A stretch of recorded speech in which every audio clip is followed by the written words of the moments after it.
सबसे लंबी छलांग, इसरो ने पार किया सबसे अहम पड़ाव।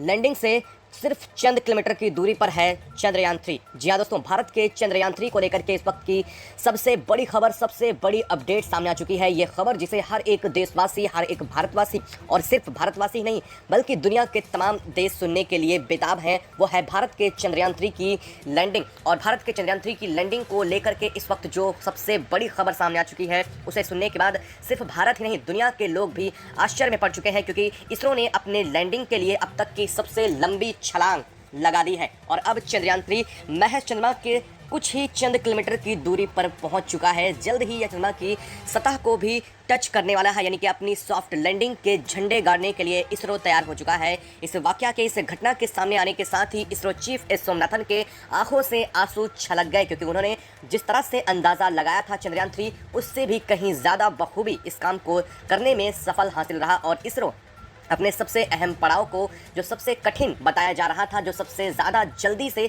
इसरो को पार करना था, उस पड़ाव को अब इसरो ने चंद्रयान-3 ने पार कर दिया है। और इसे पार करने के साथ ही अब लैंडिंग से महज चंद किलोमीटर की ही और चंद घंटों की दूरी ही बची है इसकी लैंडिंग प्रोसीजर में। इसके लैंडिंग को लेकर के क्या है पूरी खबर, क्या था सबसे अहम पड़ाव जिसे अब इसरो ने पार किया है। इसके पार करने के साथ ही इसरो के वैज्ञानिकों में खुशी की लहर दौड़ चुकी है। वैज्ञानिक खुशी से झूम उठे हैं और दुनिया की तमाम अंतरिक्ष एजेंसियां यह मान चुकी हैं कि भारत के लिए अब चंद्रयान-3 की लैंडिंग महज कुछ घंटों का ही खेल बचा हुआ है।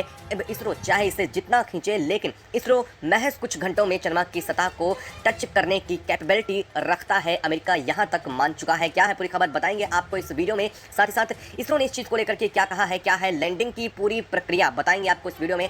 बने रहें और चैनल को जरूर सब्सक्राइब करने नीचे बने लाल कलर के बटन को दबा करके। और दोस्तों, आपको जो खबर आज मैं देने वाला हूँ इस वीडियो में, इस जानकारी आपको जो मिलने वाली है, उसे सुनने के बाद आप भी खुशी से झूम उठने वाले हैं और जय इसरो लिखने से नहीं रोक पाएंगे, यह मेरा दावा है। दोस्तों, भारत का चंद्रयान-3 चंद्रमा की सतह के अब सबसे करीब पहुंच चुका है। इसके बाद इसे चंद्रमा के कोई भी चक्कर नहीं लगाने हैं, क्योंकि अभी तक यह चंद्रमा के 155 किलोमीटर वाली कक्षा की रेंज में था, जिसको लेकर के इसरो ने कल ही जानकारी दी थी कि हम अपनी वर्टिकल लैंडिंग का प्रोसीजर एक्टिव कर चुके हैं और ये लैंडिंग प्रक्रिया शुरू हो चुकी है। और इसरो ने अब इस लैंडिंग प्रक्रिया के सबसे अहम पड़ाव को पार कर लिया है। बता दें कि भारत का चंद्रयान-3 100 किलोमीटर वाली रेंज में आ चुका है। जी हाँ दोस्तों, 155 किलोमीटर की रेंज वाली कक्षा को आगे बढ़ते हुए सफलतापूर्वक भारत ने अपने चंद्रयान-3 को 100 किलोमीटर रेंज वाली कक्षा में स्थापित कर दिया है। इसके स्थापित करने के साथ ही इसकी एक स्पीड को मेंटेन करना अब इसरो के लिए ज़रूरी हो चुका है, क्योंकि यह चंद्रमा के बेहद करीब है और चंद्रमा की ग्रेविटी इसे बेहद तेज़ी से अपनी तरफ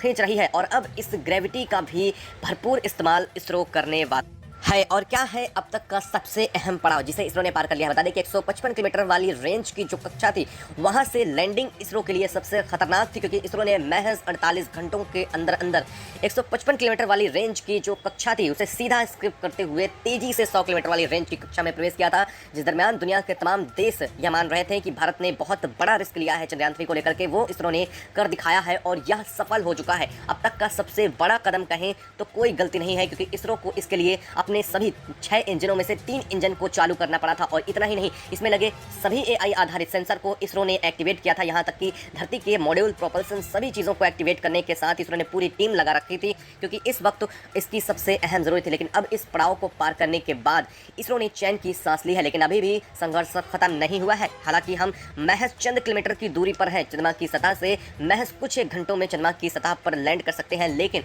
इसरो ने कहा है कि यह सबसे अहम पड़ाव से फिर गुजरने का वक्त आ चुका है, क्योंकि चंद्रमा के बेहद करीब पहुंचने के साथ इसकी ग्रेविटी बेहद स्ट्रांग हो चुकी है। और इसरो ने वो सारे कमांड अब चंद्रयान-3 को दे डाले हैं, जिसमें अब मॉड्यूल, प्रपल्सन सबको अलग होना होगा चंद्रयान-3 के लैंडर से। जी हाँ दोस्तों, जो ऑर्बिटर मॉड्यूल है उसे लैंडिंग मॉड्यूल से अलग कर जाने का प्रोसीजर एक्टिव कर दिया गया है अगले 48 घंटों से पहले ही, यानी कि बात करें तो सिर्फ और सिर्फ 24 घंटों में इसरो इसे पूरा करने वाला है, जो कि 48 घंटे का प्रोसीजर होता है। लेकिन अब आपको बता दें कि इसरो इस पूरे प्रोसीजर को सिर्फ और सिर्फ 24 घंटे में पूरा करने की तैयारी में है, यानी कि अब जो प्रोपल्सन मॉड्यूल है वो लैंडिंग मॉड्यूल से अलग होगा अगले 24 घंटे में। अलग होने के साथ ही इसका सबसे अहम पड़ाव उस प्रक्रिया के दौरान ही चल रहा होगा। जी हाँ दोस्तों, आपको बता दें कि जो लैंडिंग मॉड्यूल है और जो प्रोपल्सन मॉड्यूल है वो अलग हो जाएंगे, और प्रोपल्सन मॉड्यूल जो है वो चंद्रमा के ऊपर चक्कर लगाता ही रह जाएगा और जो लैंडिंग मॉड्यूल है वो अपनी 100 किलोमीटर वाली रेंज को भी छोड़ करके चंद्रमा की ग्रेविटी की मदद से और अपने थ्रस्ट इंजन्स की मदद से यह चंद्रमा की सतह पर राउंड शेप में घूमते हुए अपनी लैंडिंग साइट को टारगेट करेगा।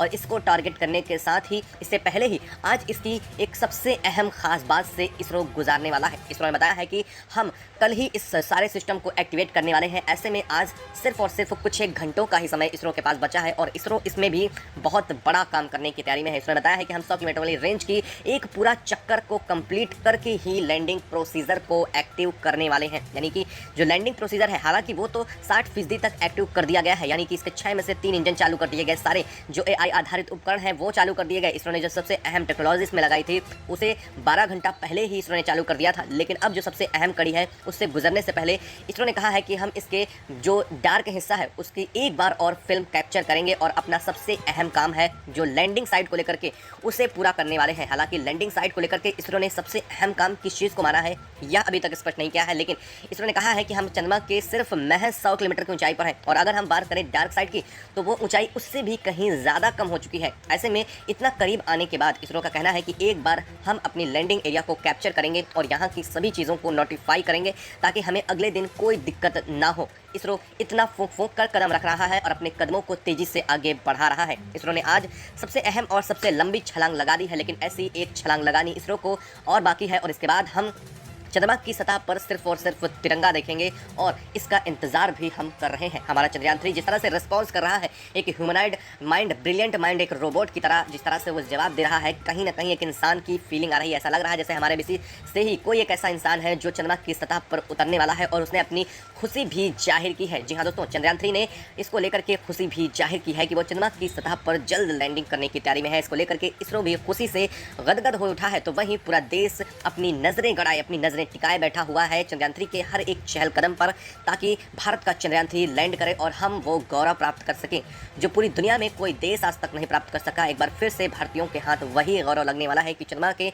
उस हिस्से को जो हमेशा दुनिया से अछूता रहा है उसे फतेह करने वाला इसरो एकमात्र अंतरिक्ष एजेंसी और भारत एकमात्र देश बन गया है। ये गौरव का जो ताज है वो जल्द ही इसरो के और पूरे देश के सर पर लगने वाला है। दोस्तों, इसको लेकर के आप कैसा महसूस कर रहे हैं? उम्मीद है कि आप जरूर गौरवान्वित महसूस कर रहे होंगे अपने आप को लेकर के, अपने इसरो और अपने चंद्रयान 3 को लेकर के। और चंद्रयान 3 तो अपने ही किसी इंसान की तरह लग रहा है, जैसे लग रहा है कि बस कोई जा रहा है और अपना ही कोई हिस्सा है, और इसरो भी इसे अपना 4 सालों से हिस्सा मानता आ रहा है। दोस्तों, आप इसको लेकर के क्या कहना चाहेंगे? आप अपने विचार हमें कमेंट बॉक्स में ज़रूर बताएं। आप इसरो के लिए क्या फील करते हैं, चंद्रयान 3 को किस तरह से फील करते हैं, वो ज़रूर लिखिएगा। साथ ही साथ अगर अभी तक चैनल को सब्सक्राइब नहीं किया है तो हो सकता है आपको कुछ जानकारियाँ छूटें, इसके लिए चैनल को सब्सक्राइब कर लें ताकि वो जानकारियाँ भी आपसे न छूट सके। और हाँ दोस्तों, कमेंट बॉक्स में इसरो की उपलब्धियों के लिए, चंद्रयान 3 के इस सबसे बड़े ऐतिहासिक पल के लिए जय हिंद, जय इसरो तो दोस्तों बनता ही है वो लिखना बिल्कुल भी मत भूलिएगा।